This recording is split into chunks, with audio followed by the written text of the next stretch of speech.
Okay. So here we go.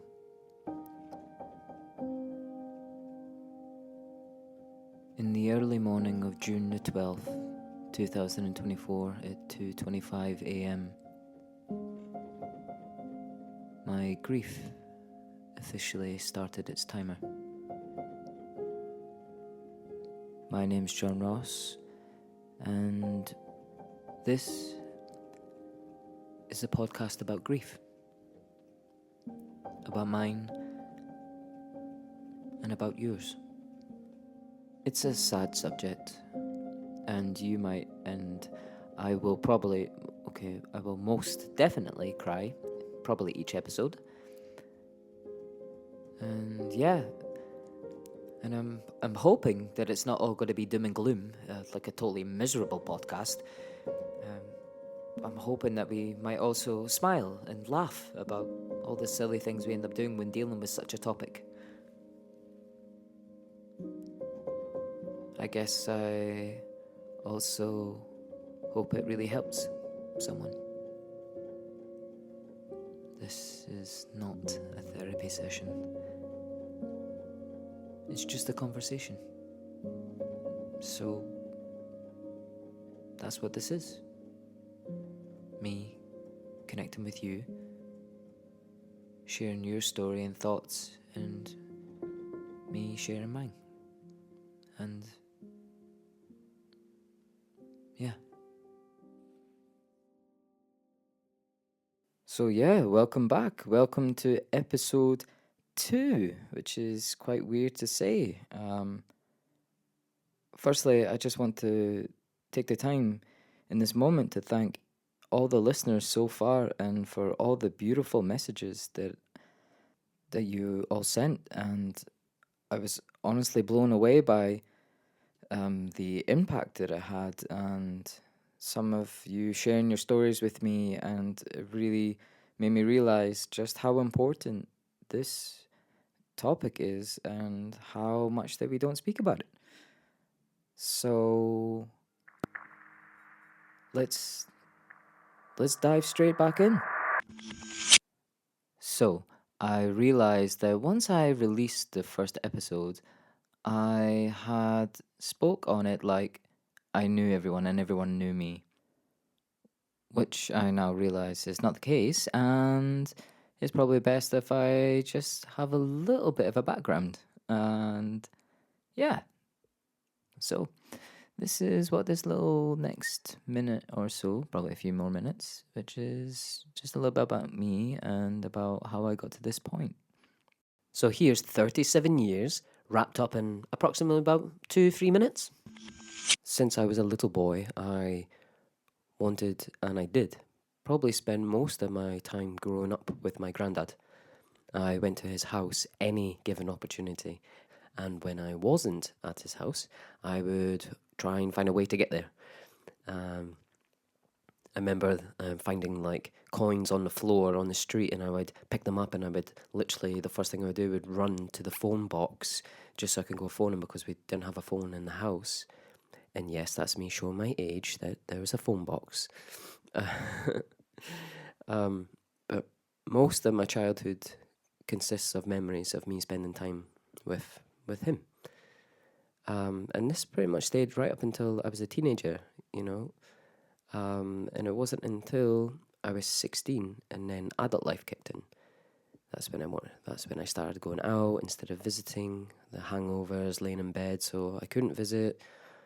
And I mean, there's no regrets in this, it's just a part of life, right? When I was 20, I moved away and visits became obviously less frequent. They were now down to maybe 1 to 3 times a year, and they would only be for short periods of time, maybe a few hours. Phone calls became less frequent, as a phone call with him was an event rather than a few minutes. And then as I navigated my way through life, visits, sometimes I wasn't fully present. If a notification came through or a text, I'd answer, and he would never say, "Hey, put it away," because he was too kind for that. He just enjoyed the company. And it's not that my attention wasn't fully there. I mean, I was like 90% there. It was just always be that little 10%, just because life, huh? Something always presents itself to distract you. It's funny reflecting back on when I was a child, and literally my entire focus was just purely on my granddad. And then as you get a little bit older, you get more moody, teenage years kick in, you become less interested, and then adult life presents all the adult shit, and yeah, your focus points are just different. When things got really bad in the last parts of his life, I think that my grief had already begun and I didn't even realize. I remember this moment where I had a gut feeling that last year was going to be our last Christmas together. I don't know why, but just something told me that this was it. And don't you just hate when your gut is that right? Damn it. When he died, I felt a bit lost, and still do. But in that particular moment, I really didn't know what to do. I didn't go back to work. I struggled kind of finding the next steps.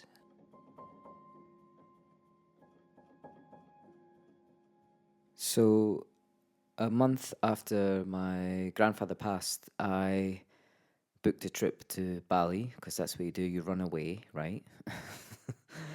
No, I went to Bali, and I thought I'm gonna go on this yoga course, and I went and did my yoga instructor course. And don't worry, this is not about to turn into some crazy spiritual podcast.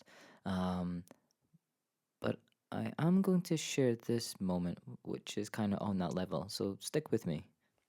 Something happened in that moment, and like I'm not spiritual in this sense, but I was doing a meditation, and it was our first meditation, and I had this moment where we were lying down, and I felt this unbelievable pressure on the front of my forehead, like someone's thumb pressing like really, really deeply, and it was causing me a headache, and then I just felt this like unbelievable amount of light um kind of be pulled into my eyes as the thumb released itself, and then it was like really blurry for a second. But as the thumb kind of pulled back, and then I, yeah, it sounds mad. And when I'm thinking about it, what I'm about to say is like, you are crazy. Um, but I literally saw my grandfather's face, and he was smiling. And in that moment, I just, my body just wept. Like, you know that when you're not crying, your body's crying. And tears were just streaming down my face, and we were just doing this meditation, and I was just in this constant wet state. And but I also in that moment I also felt like this lift, like this unbelievable pressure that I've been feeling for the last month or so. But at this point it was almost 2 months. It kind of eased off, and I felt this, yeah, it's just this ease, this detachment, allowing me to kind of feel okay to talk about things and to express myself. And yeah, I don't know, grief, I don't know if it was the grief that was playing tricks on my mind, or my mind was playing tricks on me, or it was just making me think of him in that particular way, or was it a sign? Like, I don't know. I mean, is this ever happened to you? Like, have you ever had this kind of like, let's say, spiritual experience, or have you ever have you ever seen a ghost? Like, do you believe in ghosts or the afterlife, or Do you believe that things like this can happen, or is it just your mind playing tricks on you? Or, yeah, maybe you can leave some comments. Whether I'd be really intrigued to know, like, if anything like this has ever happened in your life. You know, you hear about stories about people seeing loved ones and others and stuff, but yeah, I'm just wondering if there's anything else. And that way I won't feel so crazy.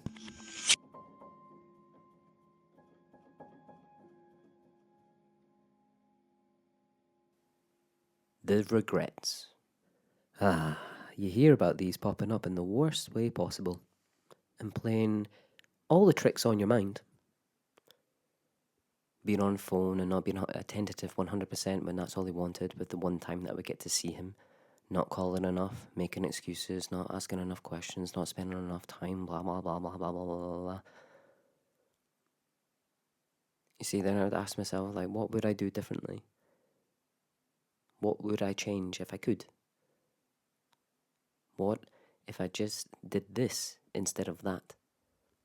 There's all these questions and all these thoughts, and the honest answer is that I wouldn't change anything. I've really thought about this, and you see, I really believe that we make choices that get us through day to day and for what we need to do. But when faced with the grief, in this case, for me, a loved one passing, of course I would do absolutely anything to get a chance to spend even 1 second in his presence again. But I can't beat myself up for all the things I wish I did differently. We all live our lives, and not every choice will be great or the best. Just when faced with grief, the stakes feel higher, like you've failed somehow. So out come the whip to lash yourself into this pit of you are not the most perfect person. Sorry, very dramatized this episode. But stick with me. So I won't say we, because this is about how I feel about regret. So I punish myself and have real damn moments because a memory pops in my head that one time where I was meant to call and I didn't, just because I didn't feel like it. And then I feel terrible.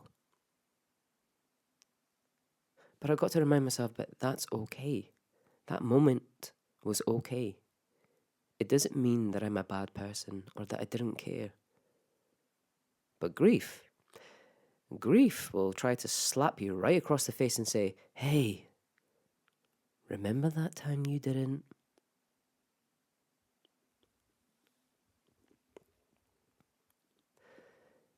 If in some weird alternative universe where I got a second chance to have a single moment with him again, I think the main thing I do is throw my goddamn phone away and just be fully present. Even if I had heard the same story for the 100th time. I've got to give it to him, though. His consistency was brilliant. Because you only realise once it stops that you'll never get it again. And this creates a regret. It's moments like these that memories are created in time. And it's only you that can choose how you want to capture them.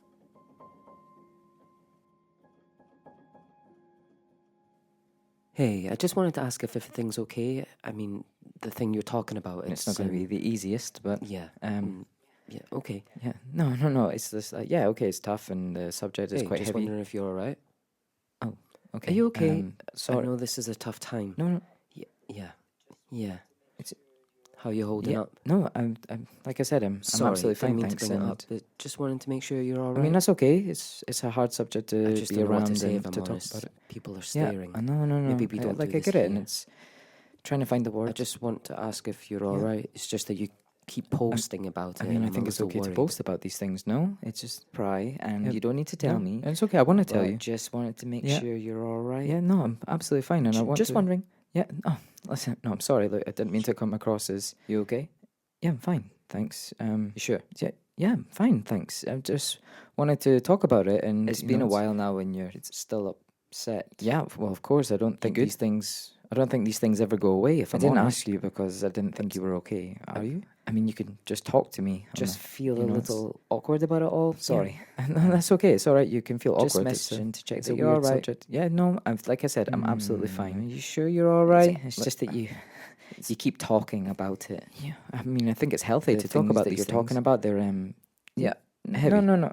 Yeah, no. Are no. you sure? Yeah, You sure you're okay? Yeah, listen, I says I'm absolutely fine. You okay? And yeah, I'm fine, thanks. Sure? Yeah, no, I said I'm Sure? absolutely fine. Yes, I said I'm absolutely fine. Sure? Yeah, You're okay. sure? Yeah, I'm Sure? fine, I'm fine. Sure?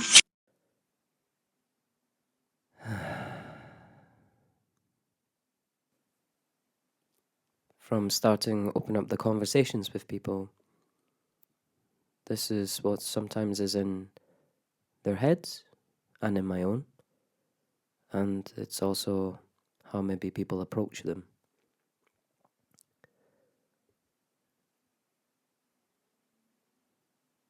Sometimes it feels as though grief should be held in private and in silence. It's kind of what we are made to believe, that we shouldn't talk about this taboo subject. Of course, it's a sensitive subject, and the idea is not to hurt anyone or to cause anyone to be triggered. But if we do talk about it out loud, then somehow we are not coping well.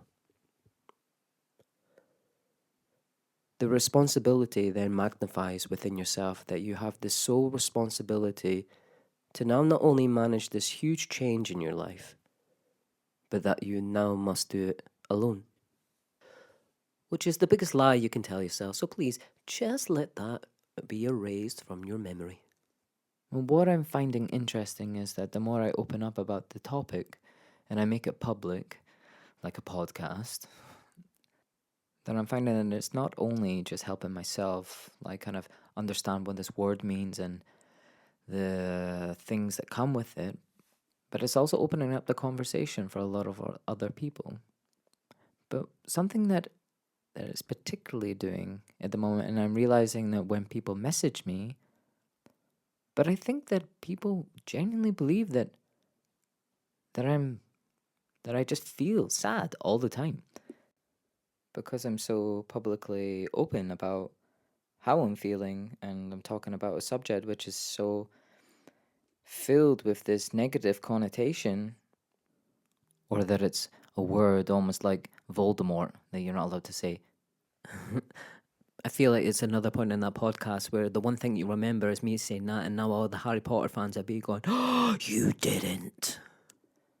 But because of this, it would seem like it's almost an impossibility to feel any happiness.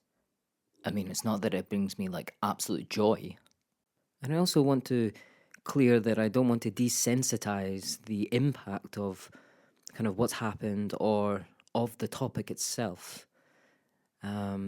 And it's not like it's a subject that I want to talk about or that I do talk about 90% of the time. In fact, this is like some of the only times I ever talk about it. Or if someone genuinely asks a question. But there is a comfort about being able to talk about it so freely and to not feel so scared about what it might bring up for me. Yeah, okay, it's never nice like crying your eyes out at Tesco supermarket, you know, standing in the aisle with the pasta in your hand and you're crying. But I mean, that's only happened once or twice. But but there's something really magical about being able to face something so I don't even have the word, and feel great that you were able to do that. And what makes it even more amazing and more special is that when someone else is there with you and sharing that moment and they're able to hold that with you with no judgments. Or always asking if you're okay. And being by your side, even though they're probably shitting themselves in case they probably think they're going to fuck up. And not feeling the need that they need to fix you.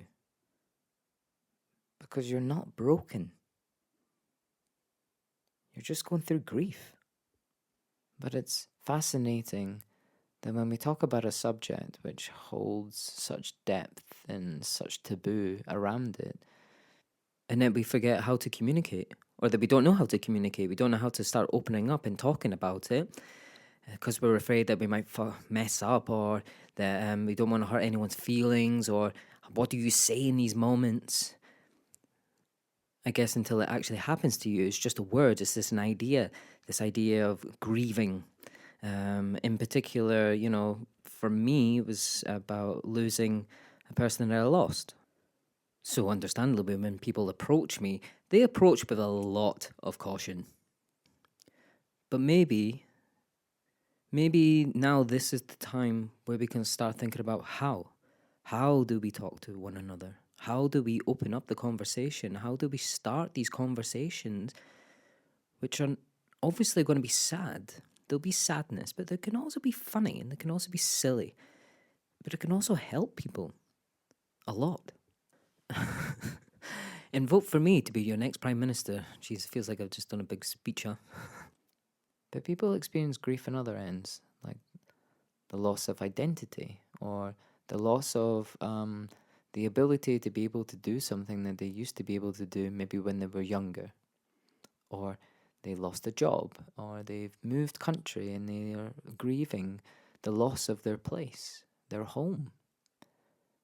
Sure, maybe there'll be moments that we're not okay, but it doesn't mean that we're always sad. And more than likely, sometimes we're just actually waiting for someone to ask us, hey, do you want to talk about it? Because I want to listen.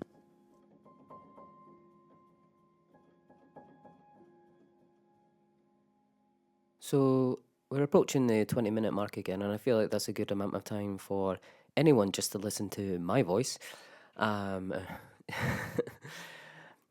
So this last part is just to say that from the next episodes that I would love to start now introducing guests on and opening up the conversation. I feel like I've opened up some of my views on things and my feelings about certain aspects around grief, and I would now love to have more conversations with other people. So if you are interested and you feel like you would like to be a part of this, then reach out to me. You can always just leave a DM in the comments or get us on Instagram, where it's for Griefness' sake. And I say us, I'm meaning just me. There's just me. I'm just doing this whole thing. So I'd like to leave you with a little quote that I actually heard from a TED Talk about grief. And I just thought it summed up it so beautifully. And the quote is, how we don't move on, we move forward. And the idea behind that is that say it's a loss of something or someone, that the idea is that they are not just a moment that we leave in time, but they are still and will always be a part of us forever, whether that's a person or it's a home or a moment or a job, but you take it with you. And I just thought that that was such a beautiful way to think about grief.